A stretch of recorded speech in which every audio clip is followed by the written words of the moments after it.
Entonces, de esa forma, ya cuando llegan al intestino llegan degradados. Y como dices tú, claro, ellos no se transportan, porque no se mueven. En esa forma, entonces, se basan en el peristaltismo del sistema digestivo para llegar al segmento siguiente. Y después, ya cuando son, en el caso de los protozoos, son trofozoitos, en el caso de los helmintos ya son larvas, ahí se mueven a los segmentos y a los sistemas que específicamente van a parasitar. Ay, ya, profe, muchas gracias. Y tengo otra pregunta más. Por supuesto, todas las que quieras. En el ciclo general de los coccidios, me perdí un poco después de que hice la clase. ¿Cómo pasa de esquizonte maduro a merozoito de primera generación? No, es bien simple. O sea, el paso que tienen que saber ustedes es que el esquizonte que está maduro, ya imagínense que es como una piñata, en el interior ya están desarrollados los merozoitos. Y el merozoito, en el fondo, es muy parecido al esporozoito que entró al ciclo esquizogónico. La única diferencia es que ha tenido, por decirlo así, una capacitación dentro de la célula, cosa que el esporozoito no lo traía. Pero en forma son súper parecidos. Y ahí escapan del esquizonte, empiezan a escapar y a invadir las otras células. Entonces, esos son los de primera generación. Y los de primera generación, como todo, ¿cómo podríamos decir así? Como todavía sin experiencia, ¿cierto? Como un neófito, tiene dos posibilidades. O puede seguir a formar un ciclo. No me hagan caso. Están obligados los de primera generación a nuevamente reinfectar las células y hacer nuevamente un ciclo esquizogónico, o sea, un ciclo asexual. ¿Ya? Y ahí serían como cuando están todavía dentro formándose, y ya los merozoitos serían cuando están libres para volver. Cuando están libres, porque el esquizonte, para que ustedes tengan una noción, es como decía yo, una piñata, es como una especie de quiste que se forma dentro de la célula, y en el interior está lleno de merozoitos, y cientos de merozoitos. Sería como el huevo y los merozoitos los cositos que están adentro. Claro, las formas asexuales se denominan esas. Entonces ahí cuando se degrada el esquizonte, aparecen los merozoitos de primera generación y vuelven a hacer todo este ciclo hasta formar nuevamente otro esquizonte. Y esos merozoitos que van a salir en esa segunda vuelta, ya esos son los de segunda generación. Y de ahí para adelante, ahí sí ya tienen la capacidad de decidir. Pero en realidad no de decidir, sino que hay alguna señalización dentro de las células que los obliga a algunos a seguir con la etapa sexual. Desde ahí en adelante pueden seguir con la gametogonia. Y hay otros que van a seguir nuevamente con unos par de ciclos seguramente asexuales. O sea, existe esa posibilidad simultánea. ¿Ya? Muchas gracias, profe. Me quedó más claro.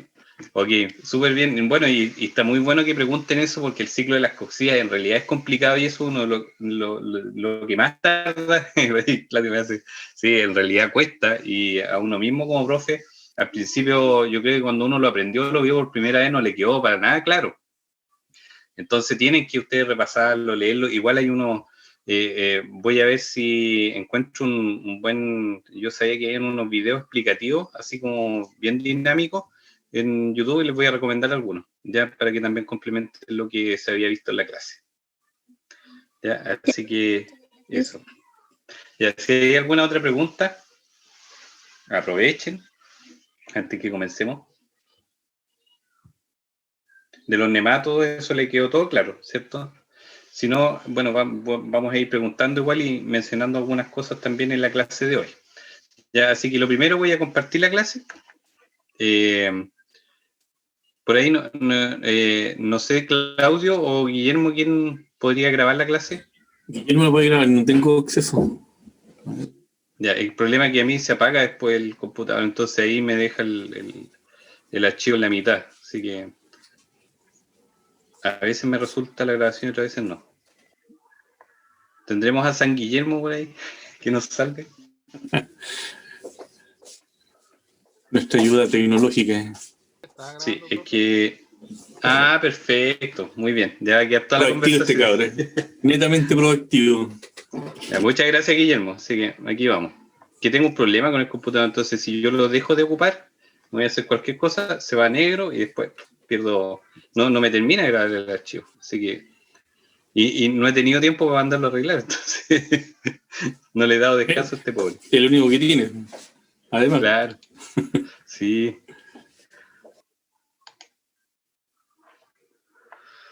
Ya, a ver. Ahí se alcanzaría a ver. Sí se ve.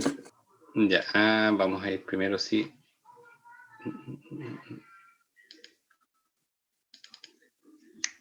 Ahí tenemos.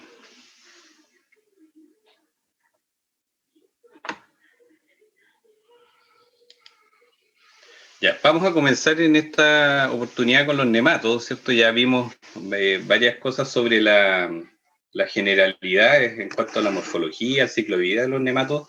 Entonces ahora vamos a empezar a hablar de nematodos. Y bueno, para suerte de ustedes, acá en Chile por lo menos son 3 nematodos los de importancia, los primeros que tenemos que conocer.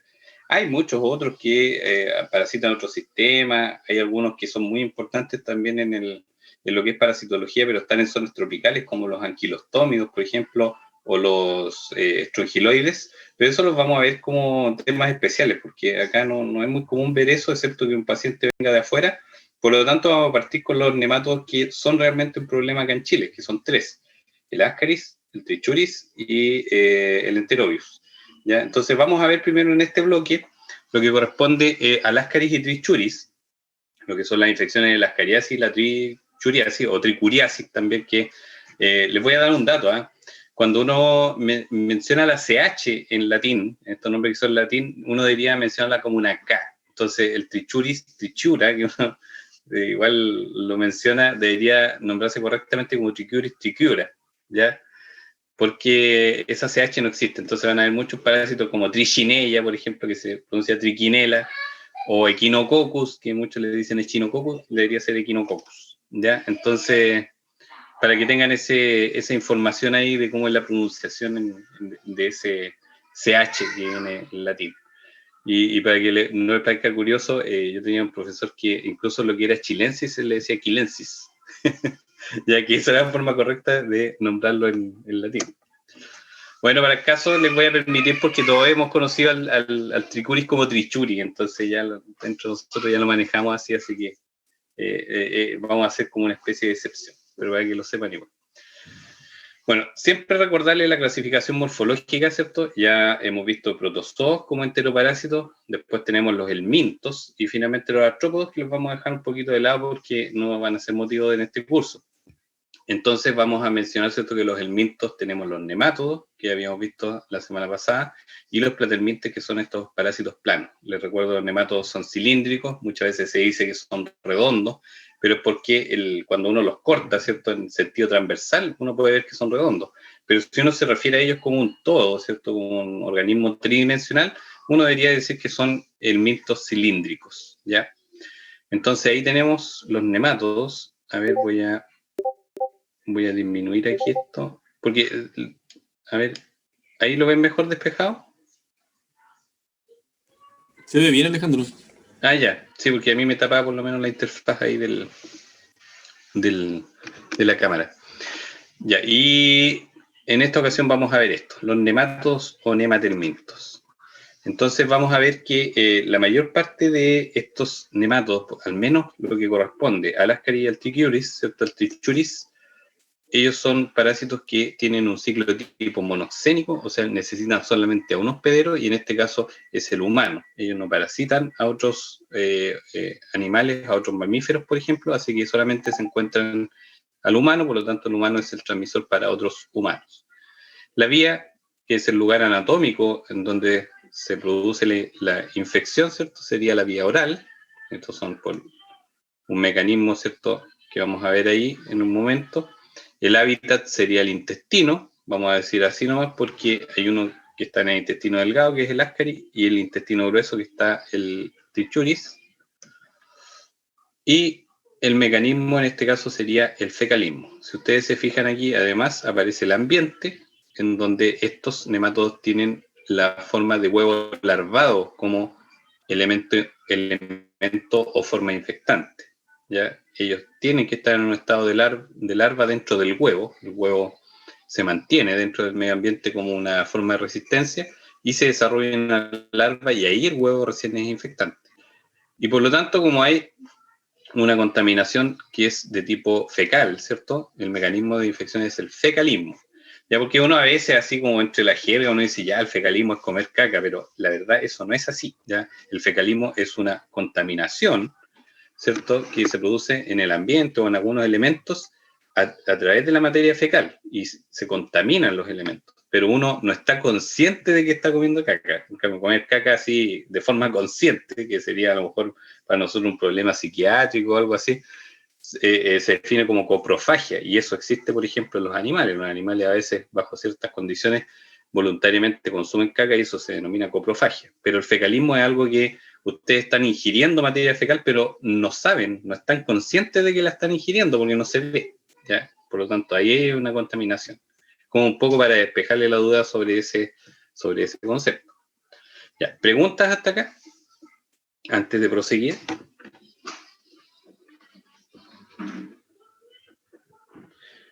Bueno, vamos a ver y después vamos a hablar en extenso de esta contaminación, porque ahí es directamente, si nosotros manipulamos tierra y no nos lavamos las manos, podemos ingerir, o bien porque el agua está contaminada con estos huevos, ¿cierto? Y a la vez contamina, por ejemplo, algunos otros elementos como la fruta y las verduras. Entonces, si uno no lava, va a contraer estas infecciones. Vamos a hablar del primero, que es el Ascaris, ¿ya? Este es uno de los nemátodos más grandes que hay como parásito en el humano, y de hecho en el tubo digestivo es el nemátodo más grande que van a ver. La hembra mide aproximadamente 25 a 35 centímetros, y ahí pueden ver, ¿cierto?, que ella tiene, en este caso, el extremo posterior sin enroscar, ¿cierto? Y aquí tenemos el macho con el extremo posterior enroscadito, incluso él tiene ahí las espículas que están protruidas, o sea, están hacia afuera, entonces se ve claramente, ¿cierto?, que es un macho. El macho es más pequeño, mide 15 a 20 centímetros, pero como les decía yo, el tamaño a veces es difícil poderlo comparar si no se tiene a un macho y una hembra, y tienen que ser un macho y una hembra adulta, porque una hembra inmadura al lado de un macho maduro se ve más pequeña, entonces siempre va a ser referencial el tamaño, ¿cierto? Va a ser de acuerdo a si tenemos el punto de comparación entre la hembra y el macho. Y bueno, este es un nemátodo geohelminto, lo cual significa que sus formas infectantes están en la tierra, ¿ya? Están en la tierra porque llegan de alguna forma en la tierra, no es que, como dicen a veces las personas, todavía creen en la generación espontánea y dicen muchas veces, salen los gusanos de la tierra, los gusanos se producen de la nada, ni tampoco no tienen nada que ver con las lombrices, porque a veces a estos parásitos se les denomina lombrices intestinales por un parecido vago que tienen con las lombrices, bueno, ni siquiera son parientes evolutivos, y la verdad es que llegan ahí, y vamos a ver en base al ciclo cómo es que llegan a la Tierra. Por lo tanto, es un geohelminto y su nombre es Ascaris lumbricoides. El hábitat de él está en el intestino delgado, ¿ya? Ahí es donde se va a encontrar. Y bueno, a veces vamos a ver ahí que se mueve a otros lugares, pero que no corresponde al hábitat, sino que se mueve simplemente porque ya cumplió su ciclo. El ciclo evolutivo de el Ascaris lumbricoides, vamos a ver que es bastante, por lo menos lo que se ve, ¿cierto?, en la producción de huevos es bastante sencillo, pero lo que ocurre dentro del humano es un poco más complicado y lo vamos a ver después con mayor detención, ¿ya? Porque vamos a ver que dentro del humano el Ascaris va a hacer una migración antes de transformarse en adulto, ¿ya? Cuando tenemos a los adultos, macho y hembra, que están en el hábitat, entonces vale decir en el intestino delgado, ellos copulan y la hembra va a colocar huevos que de alguna u otra forma pueden llegar a la tierra, ¿cierto? A través del agua, a través de la falta de servicios sanitarios, ¿cierto? De tal vez personas que defecan libremente en la naturaleza, y eso hace que en material contaminado, ¿cierto?, que llega a la tierra, estén los huevos. Y pueden haber huevos que estén fertilizados, como también huevos infértiles, que también vale decir se han observado cuando solamente hay infecciones por un parásito, por ejemplo. Una sola hembra que no tenga macho, ¿cierto?, va a producir huevos, pero va a producir huevos que están infértiles, y eso no van a seguir participando del ciclo, ¿ya? Porque finalmente esos huevos no van a infectar a nadie. Pero los huevos fertilizados, que este es el problema que se genera sobre todo cuando hay poblaciones normales donde hay macho y hembra, los huevos fertilizados siguen un desarrollo, ¿cierto?, en el cual la mórula empieza a dividirse y finalmente, ¿cierto?, se van a formar estadios larvarios. Y en el huevo, en el cual la larva muda 2 veces, o sea, pasa de larva 1 a larva 2, ese va a constituir el elemento infectante. Por eso aquí tenemos lo primero, ¿cierto?, que es el ciclo evolutivo, que es de tipo monoxénico, porque solamente requiere de un hospedero, y en este caso es muy específico porque requiere solamente del humano. Y después tenemos el infectante, que es el huevo larvado en estado de L2, el huevo, o sea, el huevo tiene una larva en estado de L2, que no se libera al medio ambiente, sino que el huevo es ingerido con esa larva internamente, y eso le sirve de protección, no solamente para estar en el ambiente, sino que también para pasar a través del tubo digestivo, poder pasar a través de la barrera del estómago y sus secreciones, ¿cierto?, de sus jugos digestivos, y finalmente llegar y liberarse en el intestino. Y ahí es donde empieza esa migración, que la vamos a ver después, que es lo que se conoce como el ciclo del oso. Ahora, los huevos, para madurar en la naturaleza, necesitan más o menos de 3 a 4 semanas. En general se habla siempre sobre 18 días y temperaturas cálidas, o sea, generalmente se habla de sobre 20 grados con una humedad alta, sobre el 60%, en lugares ojalá donde haya sombra y calidad arcillosa del suelo. Entonces son bien exigentes, o sea, el huevo cuando sale no es inmediatamente infectante, así que una persona que por alguna razón llegara a consumir estos huevos que están en el primer estado, cuando están recién emitidos, eso no genera infección. La infección se genera después cuando el huevo ha pasado una etapa a través del medio ambiente y bajo más o menos estos requerimientos.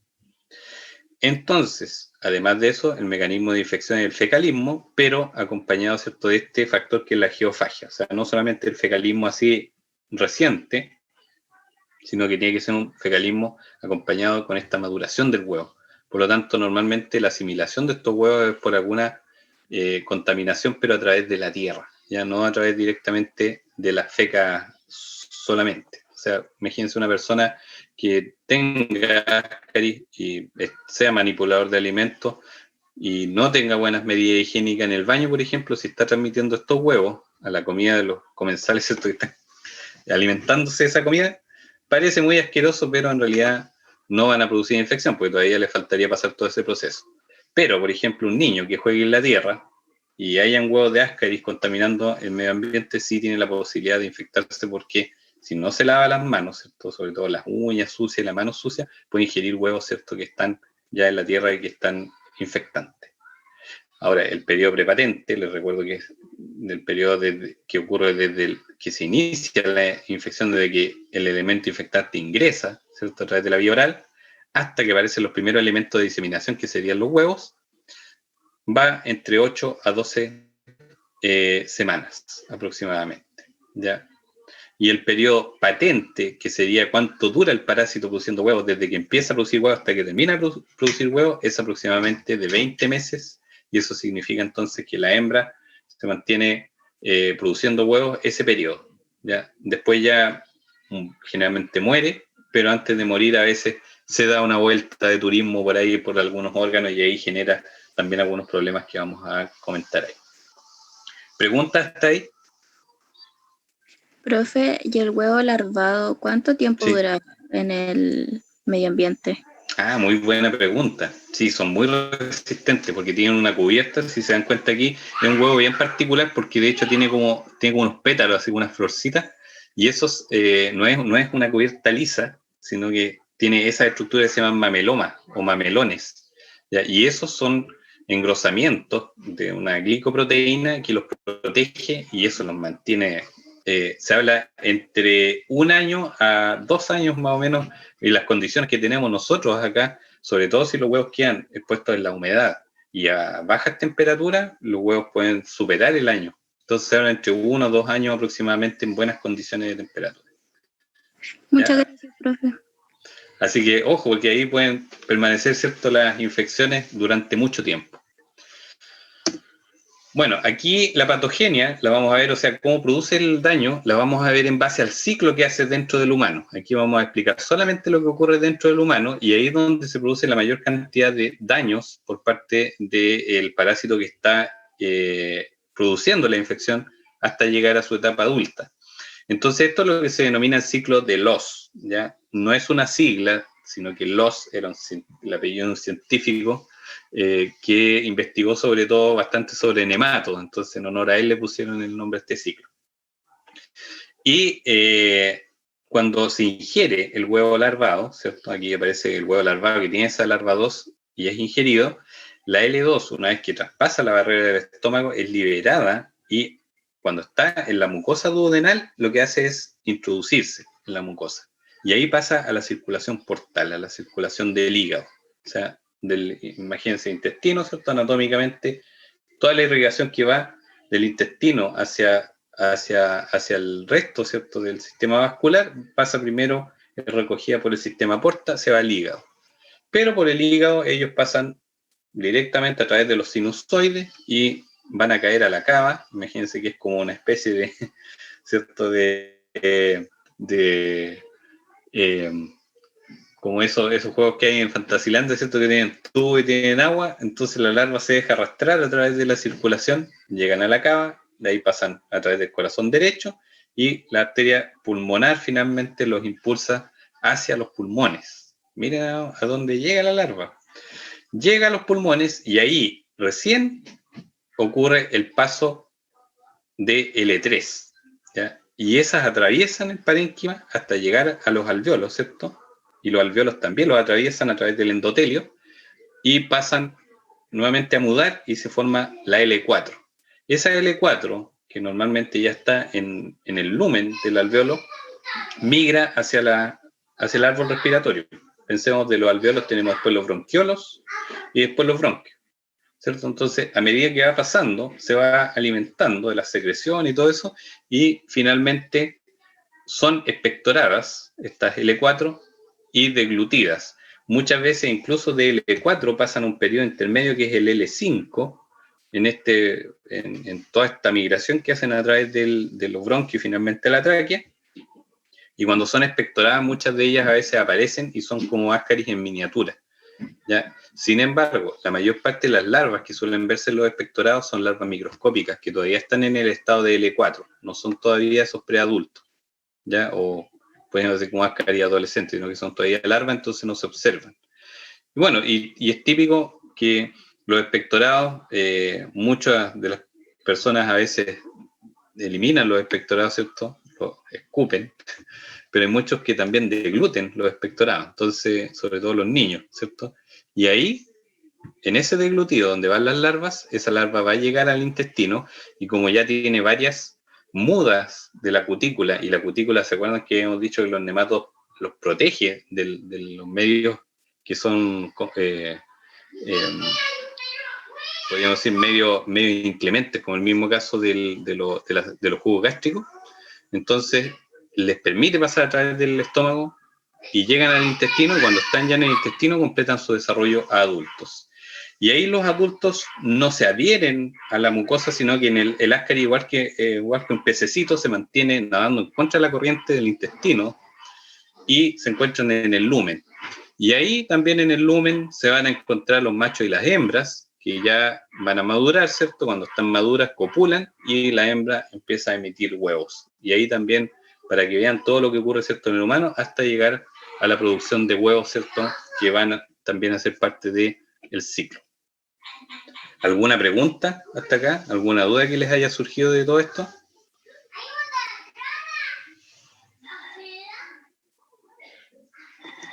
Bueno, evidentemente que en todo ese recorrido van produciendo daño, y uno de los primeros daños, así que es de importancia, produce un síndrome que se conoce como el síndrome de Leffler.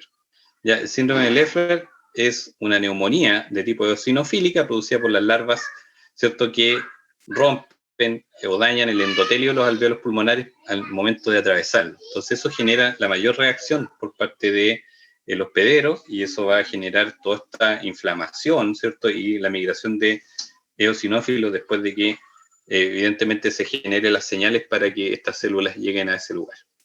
En general es un síndrome que es transitorio, suele ser benigno en el sentido, ¿cierto?, que después finalmente cuando pasan estas larvas y abandonan finalmente la última larva al pulmón, empieza a haber un despejamiento también del pulmón, y disminuyen todos los signos. Pueden haber secreciones pulmonares, puede haber dificultad respiratoria, ¿cierto? Que es la disnea, la eosinofilia, que no solamente es un tema local, sino que se puede observar en esta etapa, si uno hace un análisis de sangre, ¿cierto? Se va a observar la eosinofilia en sangre, y a la radiografía en general aparece opacidad pulmonar y algunos patrones, ¿cierto? Que son a veces también bastante característicos y que se denominan patrones múltiples o miliares, ya que se observan ahí como pequeños puntitos, ¿cierto? Que probablemente son producto de la fibrosis que va a generar posteriormente también la presencia de estas larvas. Entonces, aquí tenemos síntomas respiratorios de intensidad variable, tenemos hipereosinofilia sanguínea, ¿ya? A veces es más moderada y otras veces es más hipereosinofilia.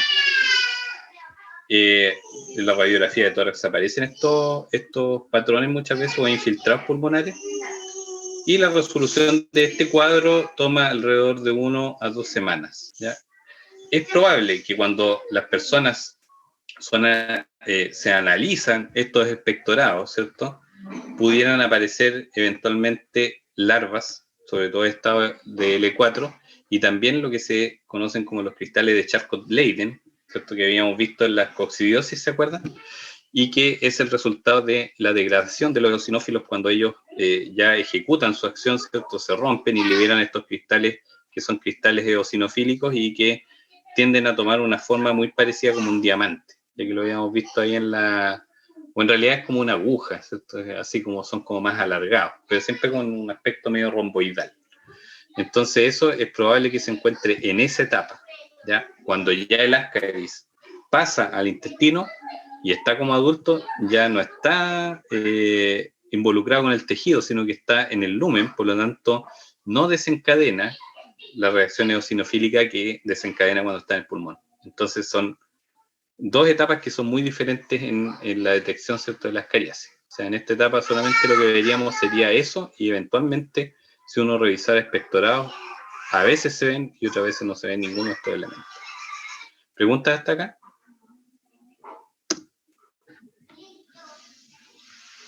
Bueno, veamos los efectos patógenos de los Ascaris.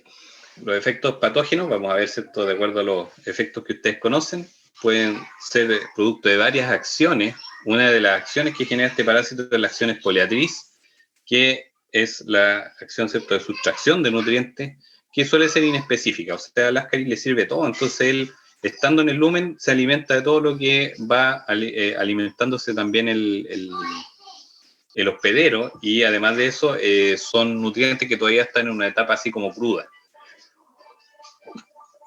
Desde el lumen intestinal, ellos además pueden producir otros efectos, por ejemplo, como acciones mecánicas de tipo traumática, que pueden ser, por ejemplo, por los adultos, que pueden llegar a producir una ruptura intestinal por perforación o por migración también ectópica del adulto. El adulto, yo le decía que cuando las hembras, sobre todo, ya, como decíamos, de repente se jubilan, ¿cierto?, y ya no producen más huevos, entonces empiezan a recorrer el sistema, a veces aparecen en el intestino grueso, muchas veces se pegan por ahí una miradita en el apéndice y generan una apendicitis, ¿cierto?, que tratan de meterse en cualquiera de los divertículos que se van formando.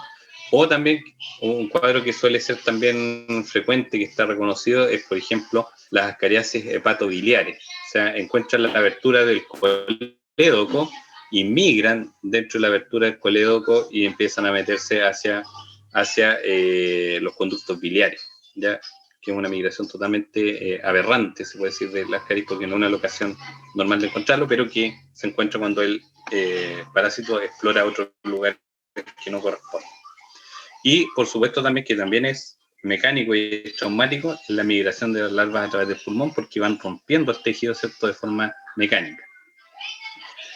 Una acción muy conocida también, de tipo mecánica, es la acción obstructiva, ¿ya? Se produce obstrucción del lumen intestinal, porque muchas veces hay cargas altas de estos Ascaris y se producen émbolos parasitarios. Y este es el cuadro más grave, porque normalmente estos émbolos pueden producir incluso la muerte de los pacientes, y se ve frecuentemente en niños que han estado expuestos a cargas muy altas de Ascaris. Y yo podría decir que en el pasado, ¿cierto?, en Chile, cuando no existía prácticamente no existía tratamiento de agua servida, había agua servida por todos los lugares, ¿cierto?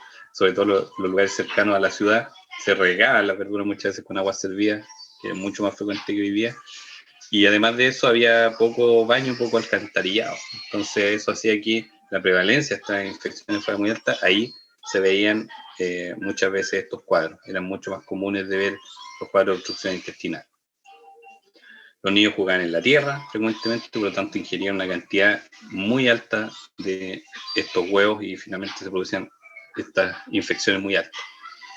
Ahora, también hay daños tóxicos que pueden ser consecuentes a la obstrucción, porque los parásitos muchas veces cuando están obstruyendo, a veces también incluso son tratados con antiparasitarios, mueren, y esa muerte genera una desintegración de los parásitos, y cuando se exponen los componentes somáticos, o sea, los que están en el soma, en el cuerpo del parásito, eso puede generar un daño tipo tóxico, una intoxicación, es como un envenenamiento que ocurre por parte del hospedero. Y el daño alérgico se observa en distintas etapas de la escariasis, por ejemplo, producto de la eosinofilia, que a veces desata manifestaciones de tipo sistémica, que normalmente se ven como una manifestación de urticaria, ¿cierto? Con bastante prurito, de picazón en distintos lugares del cuerpo. Pueden ser los brazos, ¿cierto? En el abdomen. No necesariamente como suele pensarse, ¿cierto? Que los parásitos dicen siempre les pica el potito, por ejemplo, a los niños o a las personas. No. Aquí muchas veces esta urticaria o este prurito se puede producir en cualquier parte del cuerpo. ¿Preguntas hasta acá? ¿No? Profe, ¿cuántas ascaris pueden haber en el intestino? Mire, con esta, mire, puede haber desde 1 hasta cientos de ascaris, porque por ejemplo esta es una imagen de una cirugía que se hizo a un niño, y ustedes pueden ver que a través del intestino está tan lleno que se alcanzan a traslucir los ascaris. Imagínense, en una ecografía se ve perfectamente. Entonces imagínense cuando se hace una intervención aquí, se hace una incisión, empiezan a drenarse estos ascaris, miren, ahí llenan perfectamente, ¿cierto? Un riñón, ¿cierto? Metálico, y es una parte, no quise mostrar todo porque en realidad es bastante impresionante. Entonces se dan cuenta que ahí ya estamos hablando de una obstrucción, y uno puede ver cómo cambia el aspecto del intestino, sobre todo la irrigación. El intestino está muy congestivo y eso puede producir un dolor tremendo, ¿cierto? Al paciente. Imagínense, ese pobre niño no podía ni siquiera alimentarse con ese émbolo que tenía ahí de ascaris. Y eso muchas veces también lleva a producirse en muerte del intestino, o sea, una necrosis, y eso conlleva a una... hay que hacer una enterotomía, ¿cierto? Cortar parte del intestino y hacer una unión de ese intestino. Muchas veces esa no funciona muy bien, porque hay mucho daño. Miren, acá abajo, por ejemplo, aparece uno metiéndose el apéndice, lo que les comentaba, ¿cierto? Y acá hay uno que ustedes ven aquí, que aparece el ducto biliar y se meten y pueden generar problemas. Acuérdense que el ducto biliar además se conecta con el ducto pancreático, entonces si migra hacia el páncreas puede generar incluso una pancreatitis traumática. Entonces los ascaris adultos, sean uno o sean muchos, pueden ser peligrosos igual. Así que hay que tratarlo y hay que tratar de eliminarlo. ¿Preguntas? Profe, ¿y si es solo un ascari, igual produce daño, pero no van a lograr hacer huevos? Claro, porque puede ser un macho, ¿cierto? Entonces no va a lograr propagarse, pero sí puede generar el daño. Ya cuando se aburre, cuando ya ha completado toda su etapa de desarrollo, finalmente, como les digo yo, salen ahí a inspeccionar, ¿cierto? El medio. Entonces ahí pueden generar mucho daño, pueden generar todo eso, lo que hemos mencionado ahí. La hembra lo mismo, pero la diferencia es que la hembra sí podría llegar a producir huevos, pero esos huevos en general van a ser huevos de tipo infértil, ¿ya? Entonces cuando hablamos, por ejemplo, del caso del diagnóstico, aquí tenía, ¿cierto?, la imagen de un huevo infértil, que es típico de los huevos que no alcanzan a ser fertilizados, o bien que son de hembras que no contaban con la presencia de un macho, ¿ya? Ya, así que para que tengan súper claro que la presencia de ascaris, aunque sea de uno solo, es una presencia de cuidado y que tiene que ser tratada. Ahora, siempre cuando aparecen ascaris adultos hay que identificarlo. Y la persona, aunque uno pida el examen de ese, ¿cierto? Y no observemos nada, tiene que recibir tratamiento igual, aunque sea de forma preventiva, porque podría haber pocos Ascaris, a lo mejor el que vimos nosotros era uno de ellos, a lo mejor era el único, pero si quedara algún otro, imagínense, son 2 machos o son 2 hembras, y si no hay evidencia de huevos, igual se hace un tratamiento de tipo profiláctico, ¿ya? Por si acaso, porque si ya encontramos uno, es probable que haya la presencia de otro, a lo mejor, que no es detectado a través del coprológico. Así que para que lo tengan súper claro. La identificación de huevos se puede hacer durante el periodo patente, o sea, vale decir cuando el parásito está produciendo los huevos, a través de cualquier técnica de estas de rutina. El Varroa, que es el que se hace de rutina, ¿cierto? Y el que recomienda el Instituto de Salud Pública. El Telemann, que a veces se hace cuando se cuenta con menos recursos, pero también es muy, para este caso funciona bastante bien, ya no hay destrucción del huevo por los solventes, pues en este caso el éter, así que pueden detectar distintas formas de huevos. Entonces, los huevos, por ejemplo, yo les decía que tenían esta forma, en la cual tienen estos mamelones, y además de eso, es una pared bastante gruesa que tiene justo aquí cerca de los mamelones también tiene estas estructuras que son como sombras, si se dan cuenta. De hecho, tienden a tener un color, aunque uno no los tiña, tienden a ser como manchitas café, ¿ya? Después tenemos este huevo que es muy raro y cuesta identificarlo, es un huevo que se denomina huevo decorticado. También aparecen este tipo de huevos y es porque han perdido la cubierta, si se dan cuenta es el huevo, pero es solamente esta parte que está acá adentro, o sea, todo lo que corresponde a la cubierta mamelonada, la que tienen los mamelones, desaparece, la corteza. Entonces esos son huevos decorticados, son más difíciles de poderlos identificar. Entonces el huevo más seguro que ustedes pueden observar hay que tratar de buscar y encontrar esto, ¿ya? Que son los huevos que están todavía corticados.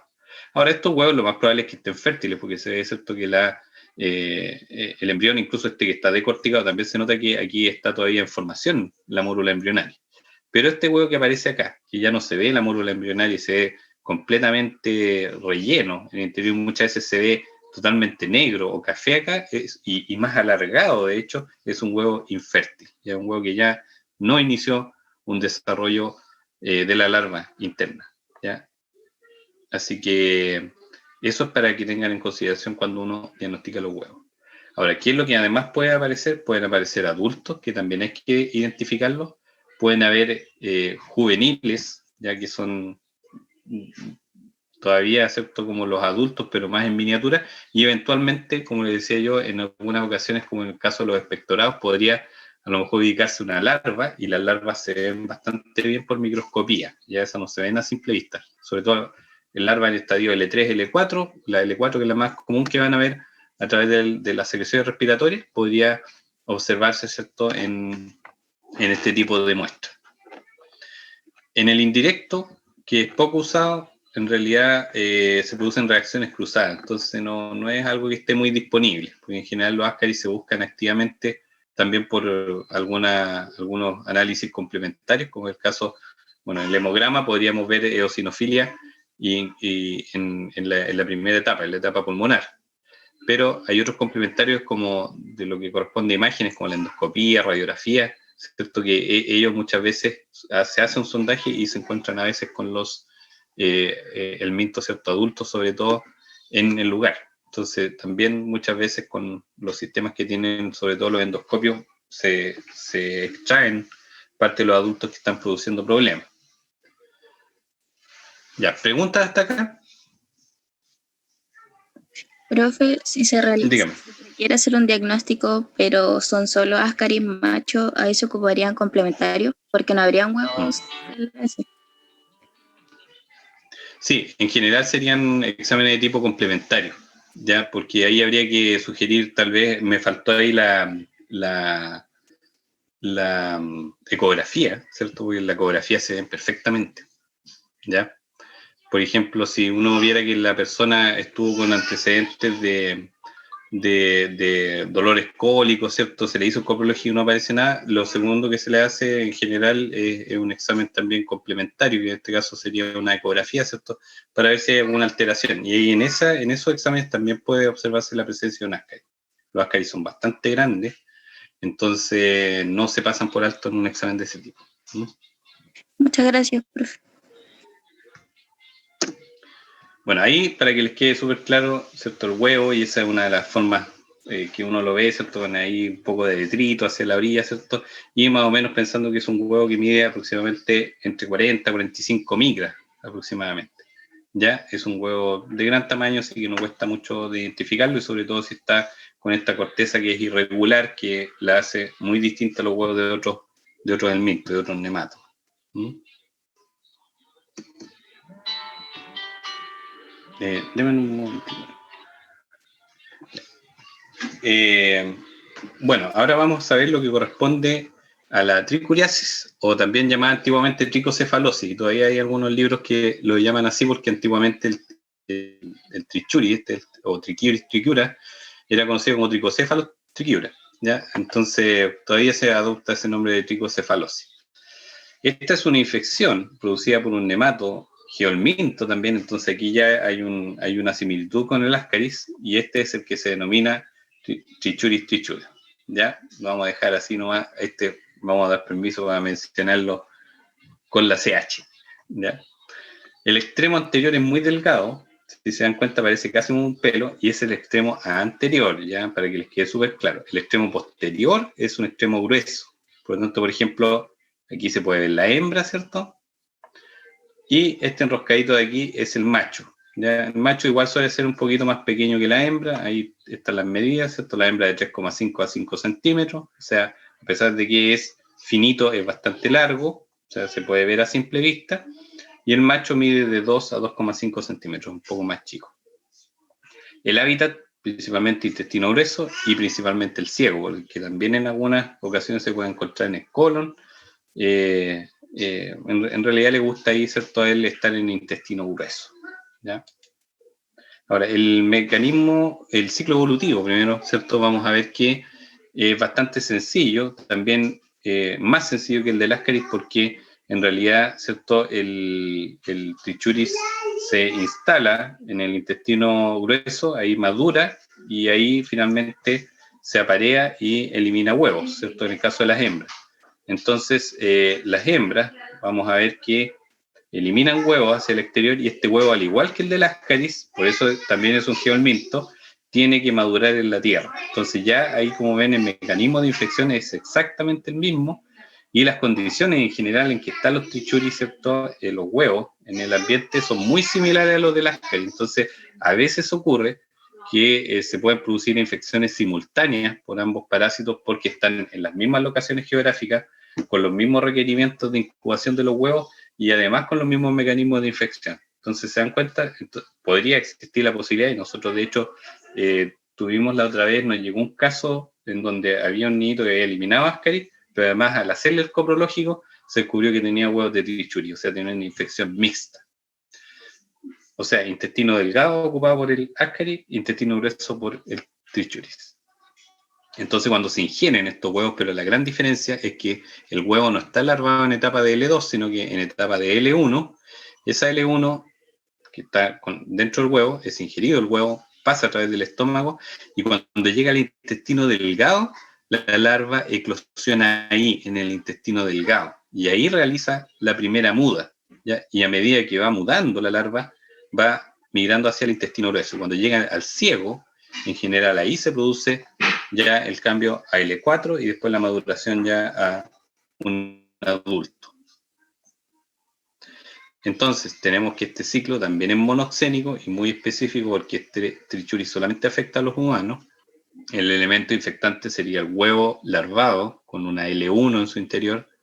El mecanismo de infección sería el fecalismo, pero complementado con la geofagia, ¿cierto? Porque además de eso tienen que ser los huevos maduros que están ya en el suelo, en la tierra. Ya no es un fecalismo directo por la contaminación de fecas recién emitidas. La vía de infección es oral, y el hábitat puede ser el ciego y eventualmente también el colon, ¿ya? El periodo prepatente va de 1 a 3 meses, ¿ya? Es bastante variable, depende de algunos factores, ¿cierto?, del hospedero. Entonces aquí vamos a ver, ¿cierto?, que desde que se ingiere el elemento infectante hasta que aparecen los primeros elementos de diseminación van a transcurrir entre 1 a 3 meses. Entonces ese es el periodo en donde se puede hacer seguimiento, por ejemplo, post-tratamiento. Ya hay que tener presente que podemos hacer en un mes, ¿cierto?, un coprológico nuevo, y después a los 3 meses podemos el último, ¿cierto?, para asegurarnos de que realmente no haya de nuevo reinfecciones o que no haya fallado el tratamiento. Y el periodo prepatente es alrededor de 1 año, o sea, 1 año vive la hembra produciendo huevos en el intestino. O sea, en todo ese periodo, ¿cierto?, es donde ocurre la contaminación ambiental por huevos de este parásito. ¿Preguntas hasta acá?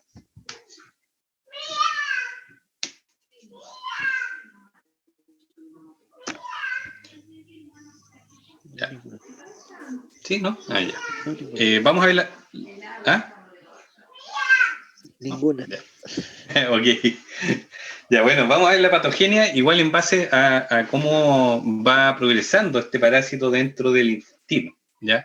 Lo primero, ¿cierto?, que tenemos el huevo larvado, que tiene esta L1 en el interior que es ingerido y el elemento infectante, y cuando la L1 es liberada en el intestino delgado, puede mudar hasta L4, ¿ya? Y en general, después, ¿cierto?, hay una migración de las larvas al intestino para la maduración final de los adultos que se adhieren finalmente a esta mucosa. Ellos no permanecen en el lumen, como en el caso del Ascaris, sino que ellos introducen ese, como dicen algunos, ese como pelito, que es el extremo anterior, que es como un filamento, ¿cierto?, lo introducen profundamente en la mucosa, y ahí viven pegaditos.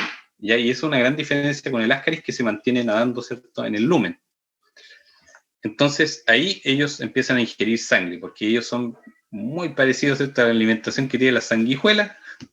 Ellos producen secreciones que son anticoagulantes y van a producir pequeñas hemorragias también. Entonces, cuando se encuentran en muy gran cantidad, pueden llegar a producir anemia, ¿cierto?, una infección bacteriana por la perforación que producen en la mucosa intestinal y bueno, repetí 2 veces anemia.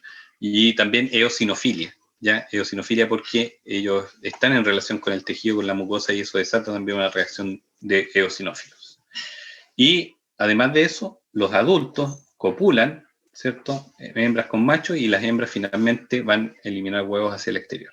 ¿Ya? Entonces ahí estarían todos los pasos en el interior, ¿cierto? Y en cada uno de ellos van generando una reacción por parte de los pederos en cada una de estas locaciones. ¿Ya? Y sobre todo, yo podría decir que más que acá en el caso de las larvas, porque se acuerdan que en el Ascaris ya producían una migración pulmonar y eso trae serias consecuencias, la migración a través del intestino delgado no es muy traumática, entonces no desatan muchas manifestaciones, pero sí cuando ya los adultos están alimentándose y reproduciéndose. Eso ya va a generar los principales efectos patógenos.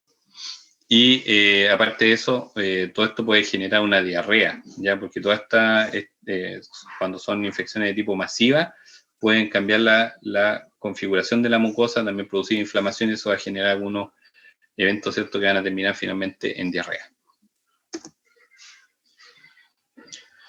Bueno, los efectos patógenos del trichuri, en base a lo que hemos visto, ¿cierto?, son primero la acción expoliatriz, yéndonos por cada uno de los daños. Vamos a ver que al ser hematófago en infecciones masivas puede generar anemia de tipo ferropénica, y al hemograma normalmente se manifiesta como microcítica hipocrómica. ¿Sí? ¿Está bien? Y la acción mecánica traumática va a producir, ¿cierto?, una perforación de la mucosa al adherirse. Acuérdense, el extremo anterior es muy delgado, muy largo, entonces al insertarse, eso va a generar verdaderos pocitos, ¿cierto?, que pueden incluso contaminarse con la acción de bacterias que están ahí mismo en el intestino grueso. El daño tóxico puede ser la inducción de la inflamación y el edema que va a causar en la mucosa, y eso, sí, es muy conocido, puede llegar a causar el prolapso intestinal en el caso de una infección masiva. Siempre los trichuri, a diferencia de las Ascaris, si encontramos 1 o 2 trichuri en el intestino, esos prácticamente no producen signos, no producen ningún daño. Pero si hay infecciones masivas, sí, eso va a ser complicado, porque va a generar anemia, va a generar diarrea, y también esa inflamación intestinal que es muy característica de las infecciones masivas, que pueden generar prolapso rectal. ¿Ya? O sea, vale decir, el intestino no cabe dentro de su propio lumen y empieza a salirse. Entonces, un cuadro muy, muy complicado. O sea, ¿Pregunta? ¿Es más peligroso el Ascaris entonces? En cierta forma, sí. Sí, podemos decir, porque un prolapso es complicado, pero tiene buena resolución. En cambio, muchas veces una obstrucción, por ejemplo, generada por Ascaris, puede ser mortal. ¿Ya? Pero el el trichuri no se mueve por otras partes que no sea el intestino grueso. No, en general no se ven trichuris colonizando otras partes, pero sí podrían llegar a generar complicaciones porque como están en el ciego, hay algunos que se llegan a instalar en un apéndice y ahí sí podrían generar una apendicitis y derivar en una peritonitis. Entonces ahí sí sería un cuadro ya más grave. Ok. Siempre como que el punto débil, en el caso de los nematos que son intestinales, puede ser el apéndice, por ejemplo, un lugar donde a veces ellos visitan o se instalan y ahí causan inmediatamente problemas. En un fondo, un saco ciego totalmente. ¿Ya? Y bueno, el daño alérgico que pueden generar ellos son eosinofilia y urticaria también. ¿Ya? Porque en realidad los desechos que ellos producen, ¿cierto?, van generando estas reacciones que pueden ser locales o pueden ser más sistémicas. ¿Alguna otra pregunta? Ya, dan miedo, ¿ven? Dan miedo los nematos, entonces hay que cuidárselo de estos bicharracos. Miren, aquí aparece una imagen muy fuerte, ¿cierto? En donde aparece una rectoscopía y ahí, ¿cierto?, llegamos a la zona del colon y del ciego y esto es una infección masiva. O sea, lo que se ve acá, lo que alcanzan a extremos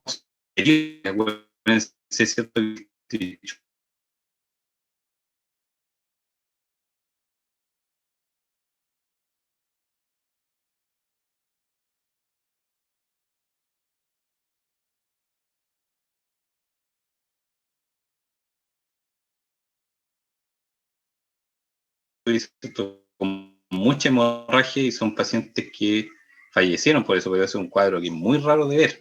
¿Ya? Y esta imagen, que es bastante impactante, es la imagen de un prolapso rectal y ahí incluso se pueden ver trichuris que están adheridos.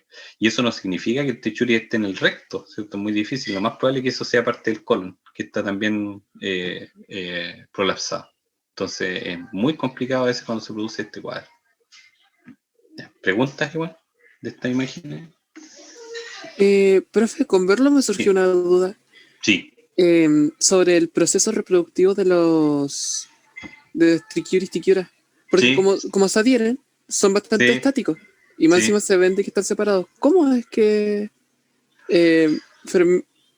fertilizan los huevos y todo? Sí, lo más común es que bueno, como nosotros una vez bromeamos que es como el llamado al amor, pero en general las hembras producen secreciones que atraen a los machos, entonces los machos igual se insertan en la mucosa, pero cerca de una hembra. Entonces ahí, entre ellos como que discuten hasta que uno de ellos copula con la hembra. Ya, pero así está bien simpático porque estamos con otro profe.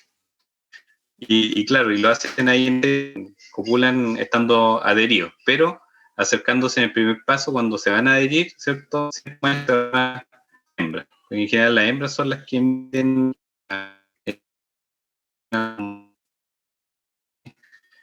se organizan bastante bien para reproducirse. ¿Mm? Ah, vale. Muchas gracias, profe. Ya, solo de nada, ahí solucionado el misterio.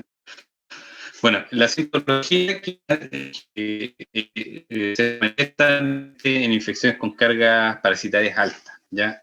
Los signos generales que pueden producir estos son anemia hipocrómica, ferropénica, sobre todo astenia, que sería ese desgano que produce por, ¿cierto? Una adinamia muscular, anorexia, retardo en el crecimiento, o sea, todo lo que es consecuencia de una anemia que suele transformarse finalmente en una anemia crónica si no tiene tratamiento. Los digestivos pueden ser crisis disentéricas, cuando ¿cierto? Están en gran cantidad, pueden producir disturbios en la mucosa, van a producir pujos, tenesmos, dolores abdominales, meteorismo y lo peor que sería el prolapso rectal. En los sintomatologías, signos psíquicos, ¿cierto? Y nerviosos, van a producir irritabilidad, aberraciones del apetito, que también es muy común en las trichuriasis, que los niños, incluso los niños más pequeños, empiezan a comer tierra, por ejemplo.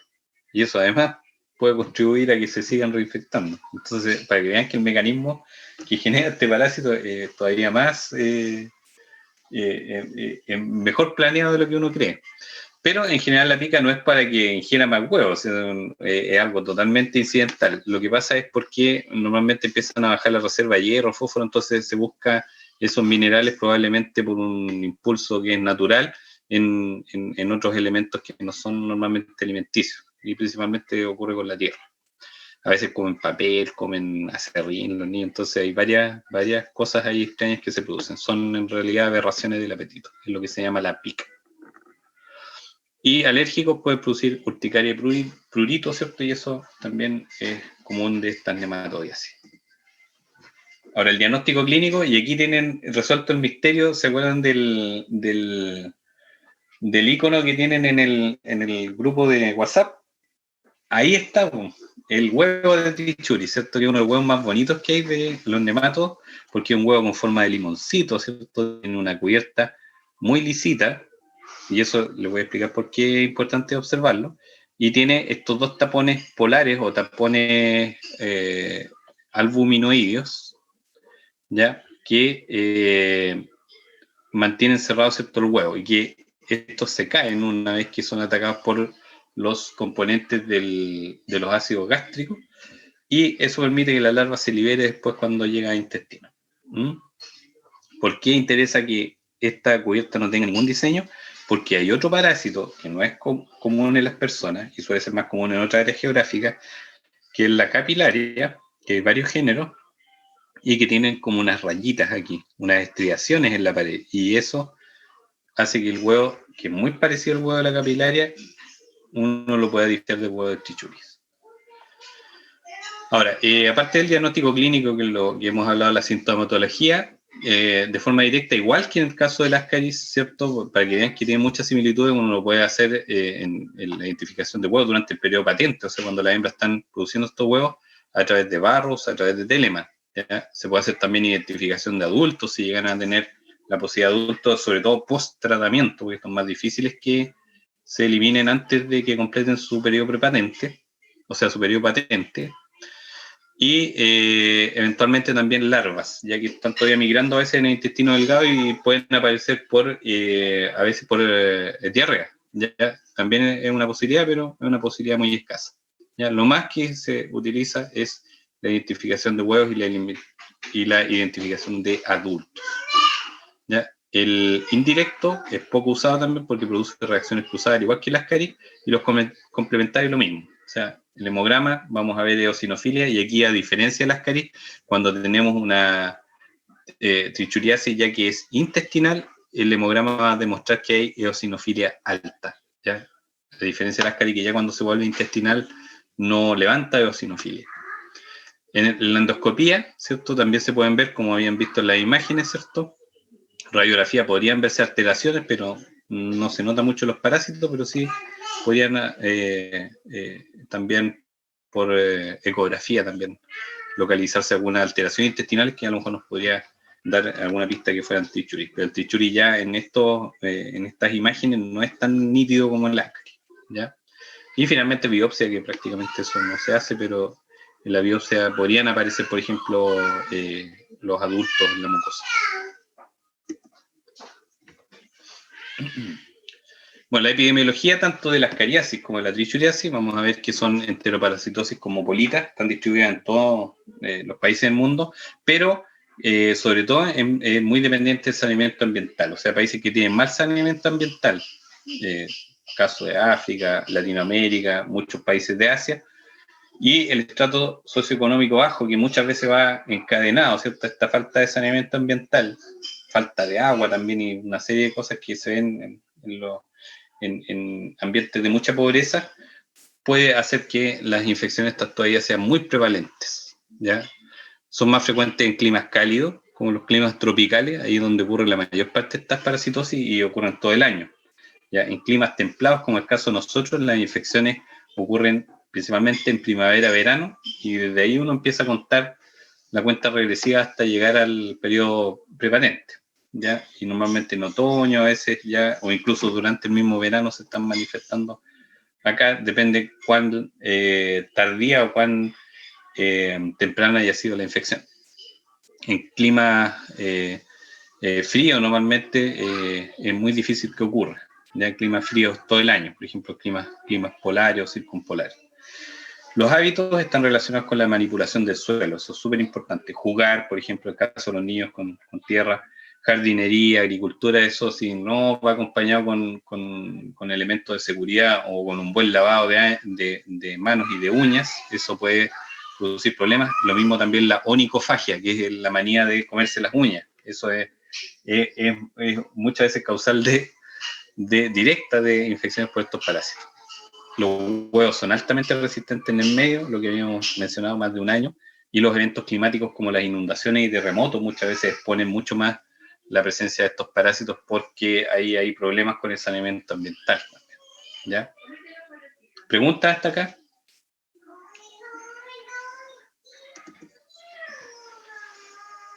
Ahí les dejo algunas imágenes, ¿cierto? De por acá, ciertos lugares cerca del río Cautín, ahí donde hay también vertidos de agua servida. Por acá también hay muchos de estos lugares que ya han cambiado y eso es bueno porque se está mejorando, ¿cierto? Todas estas condiciones ambientales acá cerca del lago Villarrica también, que antiguamente habían varios lugares que vertían alcantarillado, ¿cierto? Directamente al lago. Esos son todos causas de fecalismo. Miren, aquí hay una escuela, por aquí también de acá de Temuco, ¿cierto? En donde hay una inundación, y no es cualquier inundación, porque aquí es porque se colapsó, ¿cierto? Un sistema de alcantarillado, que eso suele ser todavía un tema muy común en la ciudad y eso sí podría producir una contaminación muy alta, ¿cierto? Del ambiente. Lo mismo acá, ¿cierto? Uno ve aquí de hecho un pozo negro que está sobre una corriente de agua. Acá uno ve niños, ¿cierto? Que están expuestos a ese ambiente, ¿cierto? Donde hay estos esteros que muchas veces están conectados con estos sistemas, o los pozos negros, ¿cierto? Que están en lugares más altos, cuando llueve todo eso, produce una escorrentia hacia la zona más baja, entonces hay una contaminación ambiental fecal que es importante. La profilaxis de la ascariasis y trichuriasis son parecidas porque como están con los mismos mecanismos, las mismas condiciones ambientales, lo principal es la colectiva mejorar el saneamiento ambiental, especialmente una buena disposición discreta y de agua potable y evitar el riego de vegetales con agua servida. ¿Ya? Individual debe ser evitar que los niños jueguen con tierra en ambiente de riesgo o el lavado de manos si van a jugar. Los trabajadores, jardineros, agricultores, ojalá elementos de seguridad y un buen lavado de manos y de uñas. El lavado adecuado de frutas y verduras, porque muchas veces uno tiene todas estas otras normas bien, no hay problema, digamos, en nuestro hogar, pero traemos estos parásitos a veces en las frutas y las verduras. Entonces, si no los lavamos, estamos importando a nuestra casa estos parásitos. Y hervir el agua no potable. ¿Ya? Aparte, yo les puedo señalar que una amiga una vez que me consultó, porque también tuvo un problema, ella tuvo un problema de ascariasis, y averiguando en su historial de vida, ella me mencionó que estaba haciendo unos viveros, ¿cierto? Unos invernaderos, y trajo sacos de tierra de muchos lados. Entonces, por ahí en la tierra venían también los premios, ¿cierto? Venía premiada la tierra, así que ahí yo le dije, bueno, lo más probable que tiene que hacer que ahí se infectó, porque justo coincidió con esos eventos y después la aparición de Ascaris que tuvo que hacerse tratamiento. Entonces, hay que tener cuidado eso con el trabajo en la tierra. Muchas veces yo me acordaba porque también yo estaba acá jardineando un poco, así que hay que tener cuidado, sobre todo cuando uno además incorpora tierra de afuera. ¿Ya? ¿Preguntas?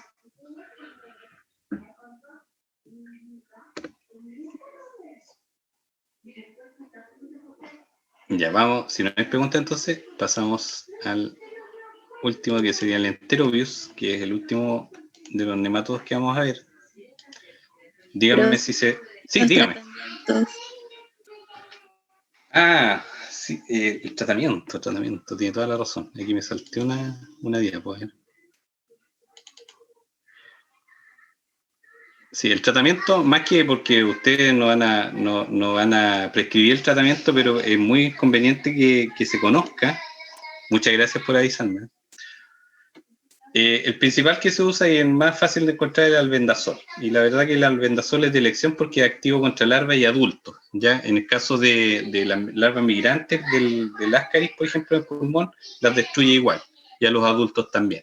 Y en el caso del trichuri, el tratamiento tiene que ser más prolongado.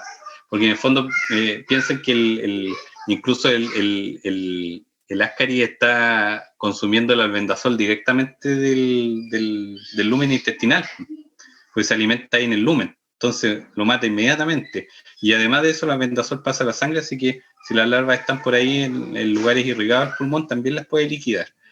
Y en el caso del trichuris, que se alimenta de sangre, le llega principalmente a través de sangre la vendasol, ¿ya? Pero el tratamiento tiene que ser más prolongado porque son parásitos muy, muy resistentes al tratamiento que generan los trichuris, tanto en humanos como los trichuris animales. Siempre deben hacerse un tratamiento por lo menos de 5 días seguidos de antiparasitario, una dosis un poco más baja, pero se mantiene.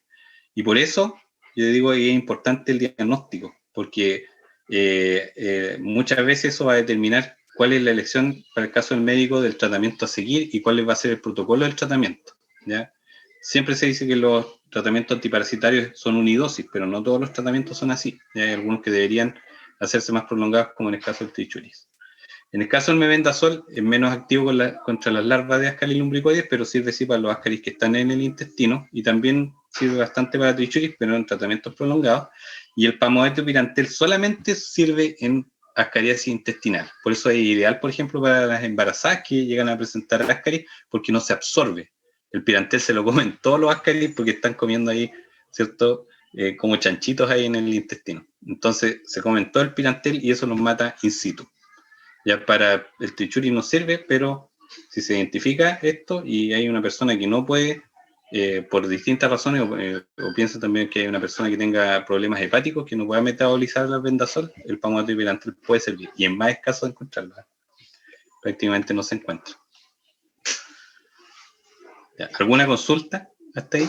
Profe, ¿y cuánto tiempo pasa más o menos de que termina el tratamiento hasta que se vean los cuerpos en la En general, en los Ascaris, uno da el tratamiento, por ejemplo, en la mañana y ya en la tarde no podría precisar en las horas, pero generalmente es un tratamiento a veces matutino, antes de que se coma la primera comida, y después ya en la tarde aparece, no sé, unas par de horas después, ¿ya? En el caso del trichuri es más difícil saberlo porque a veces son muy resistentes, entonces también son más pequeños, a veces se degradan, antes de salir no se ven, pero en el caso del Ascaris sí, el Ascaris como es grande se ve cuando salen de la S. Es rápido, ¿ven? asqueroso. Es asquerosito además. Sí, pues eso puede causar toda una serie de trastornos igual, de trastornos ya más psicosomáticos, sí. Sí, pues igual tiene que ser impactante ver un gusano ahí. Eso, igual las personas generan entre miedo, vergüenza, una serie de cosas, hay complicación más psicológica. Bueno, en el caso del enterobio, aquí sí que vamos a hablar uno que genera problemas psicológicos. El enterobio vermicularis genera la enfermedad conocida como enterobiasis o infección enterobiasis, y también conocida antiguamente como oxiurasis, porque antes se clasificaban dentro del género Oxurus, donde metían como a todos estos oxiúridos que son de una familia bien grande, y que unos parasitan al humano como esto, otros parasitan a los conejos, los ratones, y son especies diferentes. ¿Ya? En el caso el enterobio es específico del humano, tampoco no es un parásito que haya estado en animales, por ejemplo, es solamente el humano, y es una enfermedad, una infección de tipo familiar, ¿ya? Que es producida por enterobio vermicularis. El hábitat de este parásito en general es el ciego, ¿ya? No, está viendo como presentación. Ahí tenemos la hembra, que mide aproximadamente entre 8 a 10 centímetros por 0,5 milímetros de grosor. Llegar a ser bastante grande, pero en general uno la ve, 8 a 10 milímetros estoy diciendo, no 8 a 10 centímetros. Y el macho mide de 2 a 5 milímetros, muy pequeñito, prácticamente nunca se ve, y a veces aparece en los coprológicos porque cuando ya cumple su función de copular con la hembra, se libera, ¿cierto? Y sale muerto en general en las S, así que a veces por simplemente algo probabilístico uno lo podría llegar a ver en las deposiciones, ¿ya? Y la hembra tiene tanto hembra como macho, tiene un extremo anterior, ¿cierto? Que tiene esto que son alas cervicales, ya que es una formación que habíamos visto, y el esófago aquí que es de tipo oxuroide, y esto se puede ver porque cuando hay un ejemplar adulto uno le puede colocar una gotita de un aclarante que es el lactofenol, y uno lo puede observar perfectamente y transparentemente en el microscopio. ¿Se dan cuenta? Entonces ahí uno puede identificar la hembra, ¿cierto? Que tiene esta cola como de aguja, que es parte del extremo posterior, ¿cierto? Hablemos del extremo posterior. Y aquí el extremo posterior del macho que es enroscado, ¿ya? Y que además de eso se pueden ver las espículas, pero cuando uno hace un acercamiento un poquito más grande, ¿cierto?, en el microscopio. ¿Pregunta hasta acá? Bueno, ahí tenemos los huevos, que es así como se ven muchas veces en forma masiva en los exámenes. Ahí vamos a ver cuál es el examen que se hace.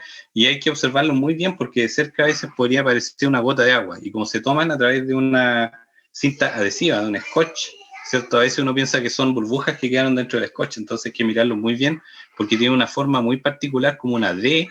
Y además aparecen con esta estructura interior que es la larva, que se ve refringente, la larva está como doblada en el interior, entonces eso es lo que aparece como una línea, ya que se ve ahí, y es bien característico.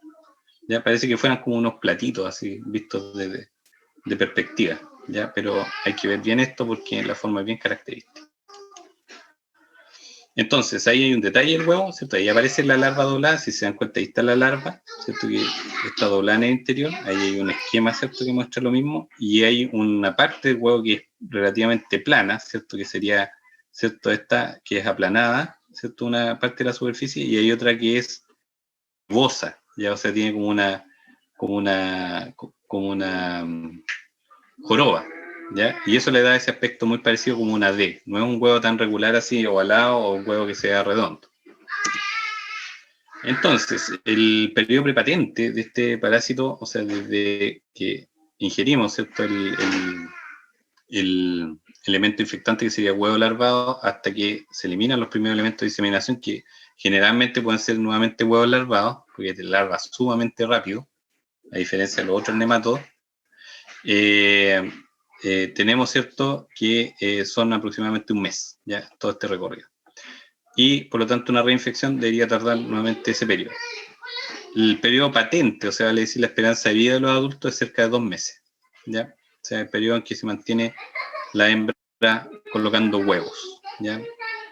Después de eso ya generalmente muere, y el macho muere mucho antes, porque el macho copula con la hembra y prácticamente muere y es arrastrado a través de las heces.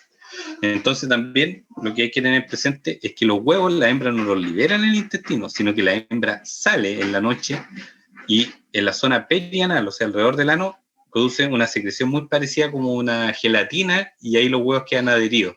Entonces, para que vean la estrategia de este parásito, que desde que ocurre la puesta hasta que ya la persona se despierta y muchas veces se rasca, ya los huevos en ese lugar que es húmedo, ¿cierto? Y además con una temperatura corporal adecuada, los huevos ya están listos para infectar porque están larvados, ¿ya? Entonces, por eso el mecanismo de infección del enterobio es muy efectivo y por eso también trasciende las barreras socioeconómicas. O sea, es tan efectivo el mecanismo que basta que en un colegio llegue un niñito, ¿cierto? Y a veces se empieza a contagiar a algunos compañeros, ¿cierto? Se contagia a la familia. Entonces el mecanismo es muy efectivo. ¿Preguntas hasta acá?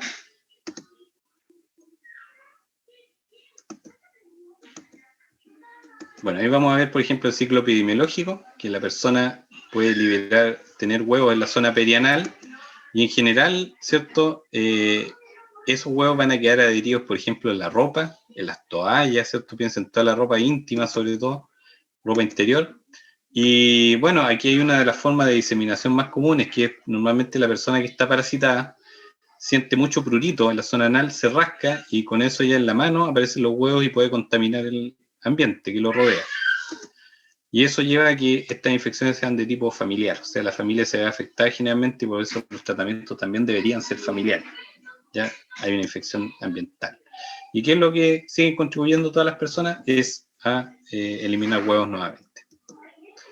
¿Ya? Así que ese es más o menos el tema epidemiológico. Ahora el diagnóstico se hace, a diferencia de los otros que se hace a través de coprológico, se hace como el parásito coloca la hembra, ¿cierto?, los huevos en la zona perianal. Lo que uno tiene que hacer es preparar, ¿cierto? A veces también uno puede comprar esto, pero cuando no hay muchos recursos uno puede preparar estos slides, ¿cierto?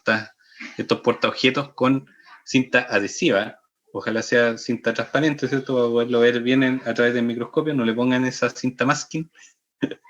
Y le pasa, ¿cierto? En este caso a la mamá, sobre todo los niñitos, y se le dice que en las horas de la mañana, antes de lavar, antes de echar cualquier cosa, uno le toma, ¿cierto? La muestra. ¿Y cómo se hace? ¿Cierto? Y se da vuelta, porque esto lo podemos hacer aquí incluso con una vueltecita ahí para poderlo tomar, ¿cierto? Una vueltecita del scotch. Entonces se da vuelta sobre el portaobjeto y en la mitad, ahí, contra la punta del portaobjeto, se hacen varias tocaciones, ¿ya?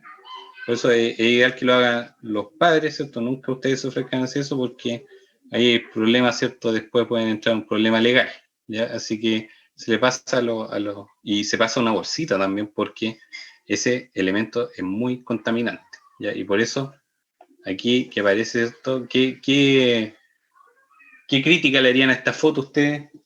Si fuera una profesional, un tecnólogo, ¿cierto? Que estuviera viendo uno de estos test, que es el test de Graham, se me ha olvidado decir el nombre, La no utilización de guantes puede ser. ¿cierto? Eso es fundamental, ¿cierto? Usar guantes. Y mascarilla, bueno, aquí está bien la mascarilla, pero faltan los guantes, ¿cierto? Los guantes, y ahí hay que encerrarse, observar y después, ojalá, ¿cierto? Hacer un buen aseo de los microscopios y todo eso, ¿ya? Porque es muy complicado eso, es muy contagioso. Ahora, la epidemiología se basa en los mecanismos de infección. Vamos a ver que uno de los primeros mecanismos es la inhalación, porque los huevos son tan chiquititos, ¿cierto? Que están presentes en la ropa muchas veces cuando la gente sacude la sábana, ¿cierto? Sacude la ropa interior, ahí los huevos, ¿cierto? Realmente vuelan dentro de las casas y lo primero que se hace es ser inhalado. Entonces, todo lo que se inhala en algún momento a través de la coana va a caer a la faringe y son deglutidos. Entonces, ahí continúan su desarrollo. Y además, la autoinfección, que es el ciclo ano-mano-boca, ¿cierto? Que es esta forma que veíamos en el cual, ¿cierto? La persona se rasca la zona de anal o perianal y después esa mano va nuevamente a la boca, es un mecanismo de autoinfección. Y vale decir también que esas manos que están contaminadas con estos huevos, ¿cierto? Van a ir tocando alimentos, superficies, ¿cierto? Y también es una forma de transmitirse a otras personas. Lo que no es tan común, pero puede ocurrir en la retroinfección, ¿ya? O sea, vale decir que hay algunas hembras que depositan los huevos en la mucosa y esos huevos continúan una infección que es prácticamente el parásito no sale al exterior y vuelve a producir una infección interna, ¿cierto? Eso sería una retroinfección que se ve en casos sobre todo en climas muy fríos donde el parásito seguramente por alguna señal, ¿cierto?, del mismo hospedero, detecte que hay condiciones ambientales muy adversas para la puesta de los huevos, ya que eso también es común a veces en la nematodiasis. Y como último mecanismo es el fecalismo, porque algunos huevos eventualmente podrían ser excretados a través de las deposiciones y nosotros lo hemos visto, pero muy escasas veces. O sea, eso es casi como sacarse la lotería. O sea, el mecanismo que existe, pero que es el menos frecuente como transmisión de este parásito. Ya para que lo tengan súper claro. O sea, los primeros son la inhalación y la autoinfección, que es el ciclo ano-mano-boca. Son los más comunes. Después tenemos, ¿cierto?, que es una infección cosmopolita, o sea, está en todo el mundo, es independiente de la edad y del sexo. También es una infección de carácter familiar, o sea, cuando llega un contagiado, todo en la casa, tienen que hacerse exámenes y por prevención también se tiene que hacer tratamiento familiar. La infección es independiente de los factores socioculturales y de la disposición discreta, o sea, podemos tener un sistema de saneamiento ambiental, alcantarillado, un baño espectacular y eso no va a tener ninguna incidencia en la infección, porque la infección, ¿cierto?, no va por el fecalismo. Y una hembra es muy prolífica, puede producir más de 10.000 huevos, así que cuando hay infecciones masivas, que es común igual encontrarlo, la producción de huevos es inmensa. Y la capacidad infectante de los huevos es de un par de meses, estos no duran tanto tiempo, y con condiciones de humedad pueden durar hasta 3 meses aproximadamente, pero por eso se recomienda en las casas, cuando hay este problema, hay que airear, ventilar las casas, eso deseca los huevos, entonces les quita la humedad. Ya casas húmedas en general, que están cerradas, ¿cierto?, con toda lo que es la cocina y todo, es más probable que los huevos subsistan. Ya por eso hay que ventilar las casas.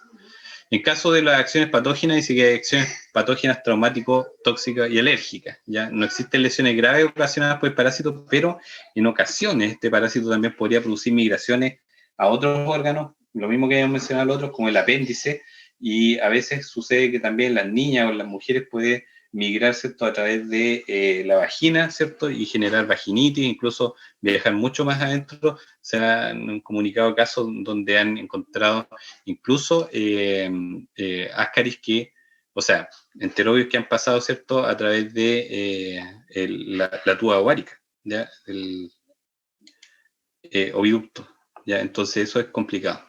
Lesiones secundarias del rascado también, ¿cierto?, porque los niños sobre todo se rascan con las manos sucias y eso puede generar infecciones secundarias. Los síntomas pueden ser prurito, dolor, ¿cierto?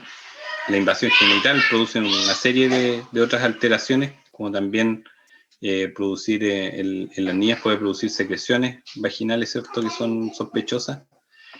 Alteraciones del comportamiento, que eso es lo más común que produce insomnio en los niños amanecen como cansados, donde luchan con los parásitos, ¿cierto? Toda la noche las hembras salen a poner sus huevos en la noche y eso genera mucha inquietud en los niños y eso puede después repercutir sobre todo en déficit atencional, ¿cierto? Los niños, irritabilidad y en general andan muy mal dispuestos, ¿cierto? Porque estos parásitos en realidad molestan mucho.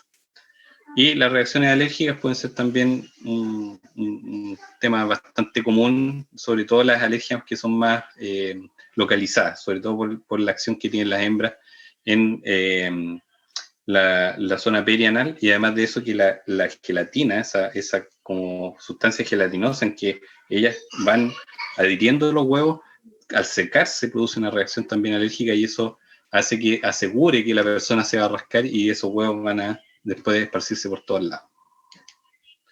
Las infecciones secundarias pueden ser también causas, ¿cierto?, de problemas, en el caso sobre todo de el prurito y cuando los niños se rascan con las uñas sucias. Las locaciones ectópicas son comunes, ¿cierto?, cuando el parásito por ahí completa su ciclo y sale nuevamente a recorrer el lugar, ¿cierto? Y ahí es donde le decía yo que puede aparecer en apéndice, genera apendicitis, o bien en las niñas producir una invasión genital, que es más común en las niñas que en los niños, por razones anatómicas. Profilaxis, tratamiento familiar, ¿cierto? Todos se tratan, lo ideal siempre el albendazol, ¿cierto? El albendazol funciona bien para este parásito, o el pirantel. La limpieza de los dormitorios, ¿cierto? Un aseo muy concienzudo, hervir la ropa o plancharla con la plancha muy caliente, ¿cierto? Para evitar, para denaturar los huevos, ¿cierto? Airear la ropa de cama, todo lo que sea ventilación y evitar la onicofagia también, que aquí uñas cortitas, bien lavadas, ¿cierto? Funciona bastante bien para también darle la pelea a este parásito. Lavado de manos antes de las comidas, por supuesto. Ya, que esas son medidas básicas. Y eso ha sido lo de hoy. A ver cómo anduvimos. Justo. ¿Y alguna pregunta?